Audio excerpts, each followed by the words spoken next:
You guys had the questions and I've got the answers you've been waiting for. Welcome back to the results from our Ask a Magician Anything video. I posted some stuff up last week over on Facebook, over on YouTube, and over on the Murphy's Instagram account. You guys had a lot of questions for me. I tried to grab as many as I can, and that is what we were gonna get to today. I am Luke Dancy, I am ready. How about you? That's my question for you. Are you ready for this? All right, come on, let's do this. All right, so here we go. Joey B. Magic wants to know, do you believe there are any divergence of this generation? I definitely think that there are, Joey. It's kind of hard to put people into that legend status when they're still here, but I definitely think there are people like that, such as Juan Tamariz. He definitely jumps out at being someone in our industry that has created so many amazing things, not only moves and different things to use it for stacks and memorize deck work, and he's just an amazing entertainer and performer as well. So definitely think he's at the top of the list.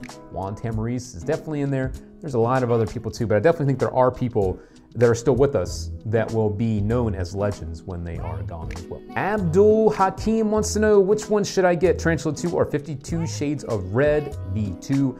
Abdul, I think it depends on what your needs are. If you're looking for something to use on the daily, definitely check out Tarantula 2. If you're looking for something to add into your act, a standalone piece, definitely check out 52 Shades of Red. It's apples and oranges here. One of them you use every day, one of them you use in a very controlled kind of environment. You need to do this at a table, and I definitely think that they both have their own place, but they definitely need to be used the right ways too. Alvin Mahara, let's just call him Alvin. Hey Luke, how are you? I am good, Alvin. I'm doing good. The question is, how are you? And how are the rest of you guys out there? You doing all right? Ketosis with Joey wants to know, what's your thoughts on all this magic drama building up in the community? You know what, man? There's always gonna be drama. It doesn't matter if it's in our industry, if it's in the music industry, if it's in the rest of the world, there's always gonna be stuff that's going on. It's kind of like a accident on the side of the road. When you ride by it, everyone turns their head and wants to look. You know, it gets attention because it's something that doesn't always happen. And I think what we are doing wrong though is that we're giving certain people too much direct attention about some of the wrong things that they're doing. And when we do that, whether it's good or bad attention, they're getting attention. We should all be a little bit more aware of that and stop giving people attention when they don't deserve it. So if you have problems with people in the industry, we can talk about specific things that they're doing without actually, referencing us to watch their videos. People that don't know about this drama, when they hear about it, they want to go look and see what we're all talking about. So you're actually feeding that monster. You're putting fuel on that fire, and I think that is a very bad thing that we could all stop doing. Bruno Lorenzetti wants to know, you do magic every day. I sure do. How do you not get tired of it? Well, you know what, Bruno? I am very happy that I've been around this stuff for 30 years now. It's a long time. And I've never had to walk away to take a break, I know that's something that some people have, they've gotten burned out, they've taken a break and they come back to it. I've kind of plugged myself into the magic world in a lot of different ways. As a performer, as a creator, inventing magic tricks, doing it in the magic consulting capacity where I worked in TV and did things like that, created magic for TV. There's also so many different areas of magic. So Bruno and anyone else that may be feeling like they're getting, burned out or just they're not sure what to do, look at other areas of magic. If you're a card guy, look at coin magic. If you're over that, then look at minimalism. If you're over that, look at stage magic and illusion and maybe the theory and the history. There's always something interesting to do, and there's always new people that are popping up too in our industry, and I think that keeps me excited too. All this fresh blood popping in, it's just like Vegas where I live. It's like a revolving door. Magic's like that. Every few years, we'll have a new group of people popping in that are thinking differently, doing magic differently, and I think that kind of helps to keep me interested in it as well. But I definitely do this stuff every day. Jake Magic Man wants to know, when shopping for magic, is it smart to explore magic that isn't in your usual shopping cart? Yes. That is a simple answer, Jake.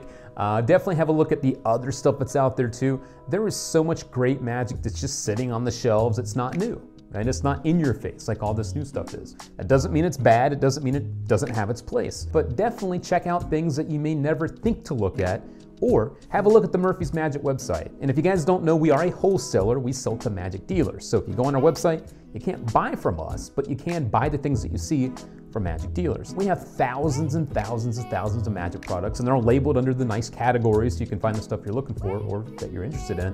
And you can look through there, and if you see stuff you like, check out the demo, check it out, the trailers and all that. We didn't have trailers for every trick when I was growing up, so you're lucky with that too. But anyway, yes, I definitely think to look outside of the things you're used to, look outside the bubble, and you may find some things you never knew existed, and you may find some new stuff that might send you in a different direction as a magician. Check it out.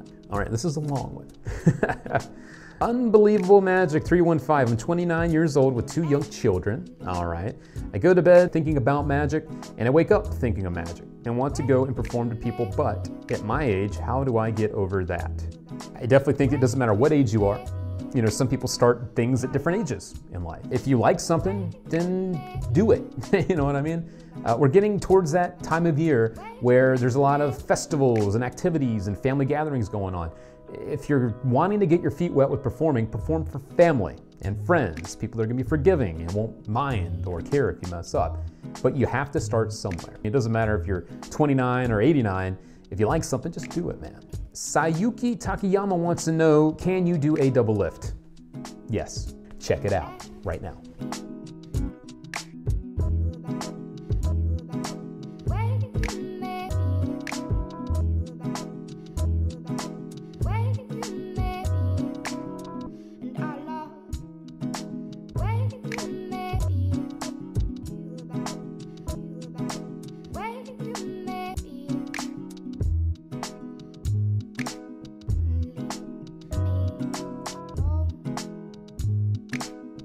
Up next, we have Mr. Ben Watkins asking me, do you like broccoli? Really, Ben?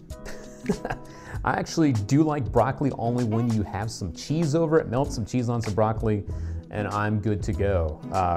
That's an interesting question. What about you, Ben? Do you like broccoli? Yeah, I'd love to know.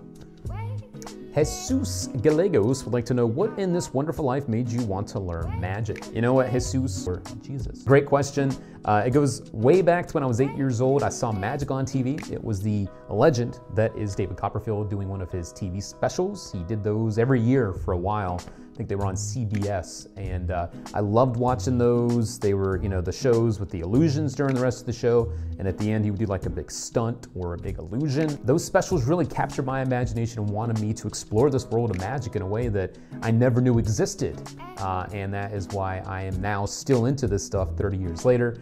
But that is a great question, and I always love sharing that story. What about the rest of you guys that are watching this? What made you want to get into magic? That's my question back to all of you. What was it? Because, you know, we're all into this, but we all have a different story. Tell me yours. What's yours? Matthew Glettner wants to know, how many magicians does it take to screw in a light bulb? Really, Matthew? It takes one to screw in a light bulb, but it takes about 100 other ones to tell him how he did it wrong, or how he should do it, or this is the way I would do it. We all seem to have these thoughts that we know everything, and when someone does something, we know what we're talking about to do it better. Not really. It does just take one. But if you put a room full of magicians together, that's about how many it takes to screw the light bulb in to make that process happen. Yeah. Andy Anzer would like to know how to start it in restaurant magic and get tipped. So Andy, restaurant magic is a very fun thing. I did it for a long time back when I lived in North Carolina. A couple quick tips for you here. Number one is check out the restaurants in your area that are busy. Find out the spots that need you first as a magician, okay? Know that you're ready as a magician to do this. Do you have the material down? Do you know how to perform in front of people and be comfortable doing that? That's important as well. And once you figure these things out and you know you're ready, go to these restaurants that you know need someone to help keep people there on those busy times. Go in maybe after the lunch rush, in the middle of the afternoon there, talk to the manager, general manager, tell them what you do and offer a free night. If you really are as good as you say you are, then they will see that and want you to come back. So offer a free night, maybe an hour or two, show them what you can do and do the best damn magic you can do, get amazing reactions, real reactions, and I promise they will have you back, they'll pay you, it'll be great, but you need to bring it. A couple quick books to check out. Number one, the Restaurant Worker's Handbook has a lot of good advice on restaurant magic stuff and some tricks that you can do in that environment. And check out the Magic Menu series of books put out by Jim Sisti. They are packed full of great wisdom and advice from professional magicians from all over the world that do that type of work and magic to use as well. So the Magic Menu and the Restaurant Worker's Handbook, those are two resources that will take you far. As far as getting a tip, do magic with money. Half the battle when it comes to getting a tip is having people reach in their pocket and take the money out. If you can get past that, you are more than halfway home. So find a trick to do with money.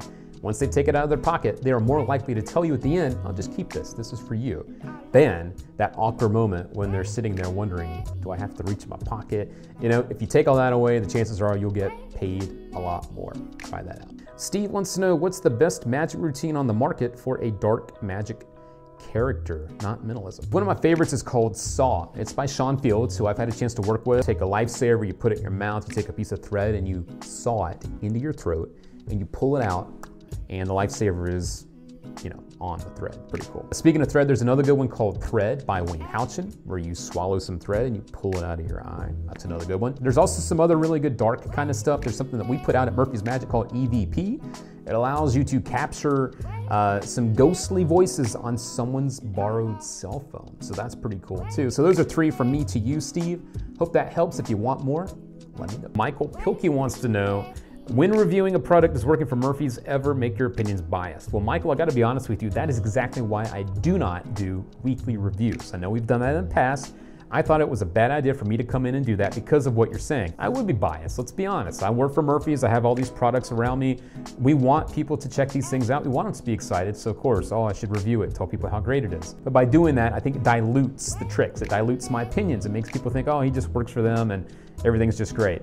Again, that's why I don't do this stuff weekly. But when I do tell you about stuff, it's because I really like it. If people want to ask me questions about other products, so I'll give my opinions, I'll give the real thoughts and details about it. But if I don't really love something, I won't be telling you guys about it. It is now time to tell you guys who had the best question and gets to pick up a free run deck of cards. That's right, you get a free deck of run playing cards from me to you, a little sum. That's Joey B. Magic. Joey B. had the question about, do I believe there are other divergents of this generation? The fact that he knew who Divergent was and threw him in the mix makes me very happy. I respect that. I respect the guys that came before, and I know that you do too. So congrats, my friend. Drop me an email at social@murphysmagic.com, and I will hook you up with a free deck of run playing cards. Pretty cool stuff, man. And thanks for your question. All right, my friends, I've given you all I got. That is it for the Ask a Magician Anything for now. Again, if you want me to do another one of these types of videos, why don't you tell me below, and we will see what we can do for you. Otherwise, I have a lot of other fun things planned for you coming up, so make sure you are subscribed to us right over here on YouTube, and make sure you hit the bell so you know when we put up new stuff too. And if you're watching over on the old Facebook, make sure to turn those notifications on so you know when we put up new stuff too. All right? Thanks again for all the great questions, guys. If I didn't get to you, it's not personal. You know that. It's just we didn't have enough time to get to everybody, but maybe we can get to yours next time. My name is Luke Dancy. I'm going to get out of here. You should too, because I got to get back to work. So why don't you do something too? Why don't you go practice or work on something? I don't know. Just get out of here, all right? So I got to go. I got to go. Bye. Go. Get out of here. Go. Go.